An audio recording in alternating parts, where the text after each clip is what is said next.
ഇറാനിലെ ആണവ കേന്ദ്രങ്ങൾക്ക് നേരെയുള്ള യുഎസിന്റെ ആക്രമണത്തിന് തിരിച്ചടിയായിട്ടാണ് ഖത്തർ തലസ്ഥാനമായ ദോഹയിലുള്ള യുഎസ് സൈനിക താവളം ഇറാൻ ആക്രമിച്ചിരിക്കുന്നത്. ഖത്തറിലെ ഇന്ത്യക്കാരോട് പുറത്തിറങ്ങരുതെന്ന് ഖത്തറിലെ ഇന്ത്യൻ എംബസി അറിയിച്ചിരിക്കുന്നതായിട്ടാണ് വിവരമുള്ളത്. എന്തൊക്കെയാണ് വിവരങ്ങൾ?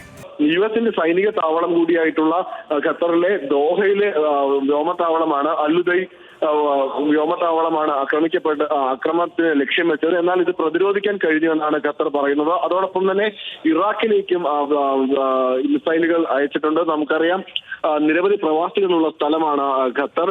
പ്രത്യേകിച്ച് മലയാളി പ്രവാസികളായിട്ടുള്ള നിരവധി ആളുകൾ അവിടെയുണ്ട്, മലയാളികളായിട്ടുള്ള ആളുകളുണ്ട്. ഏറ്റവും ഒടുവിലായി ലഭിക്കുന്ന വിവരമനുസരിച്ച് ഗോപിനാഥ് മുതുകാട് ഉൾപ്പെടെയുള്ള ആളുകൾ ഇപ്പോൾ ഖത്തറിൽ ഉണ്ട് എന്നാണ് നമുക്ക് മനസ്സിലാക്കാൻ സാധിക്കുന്നത്. അവരൊക്കെ തന്നെ സുരക്ഷിതരായി തന്നെ തുടരുന്നു എന്നുള്ള റിപ്പോർട്ടുകൾ കൂടി, ആശ്വാസകരമായ വാർത്തകൾ കൂടി പുറത്തു വരുന്നുണ്ട്. എന്തായാലും ദൂരവ്യാപകമായ പ്രത്യാഘാതം സൃഷ്ടിക്കുന്ന തരത്തിലേക്കാണ് ഇപ്പോൾ ഇറാന്റെ ഈ നടപടി ഉണ്ടായിരിക്കുന്നത് എന്നത് നമ്മൾ വില കുറച്ച് കാണാൻ കഴിയുന്ന ഒരു കാര്യമല്ല.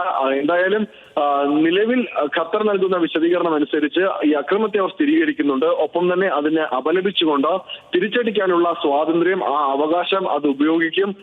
UN ചാർട്ടർ ലംഘിച്ചുകൊണ്ടുള്ള ഇറാന്റെ നടപടി അത് അംഗീകരിക്കാനാകില്ല എന്ന് ഖത്തർ വ്യക്തമാക്കി കഴിഞ്ഞു.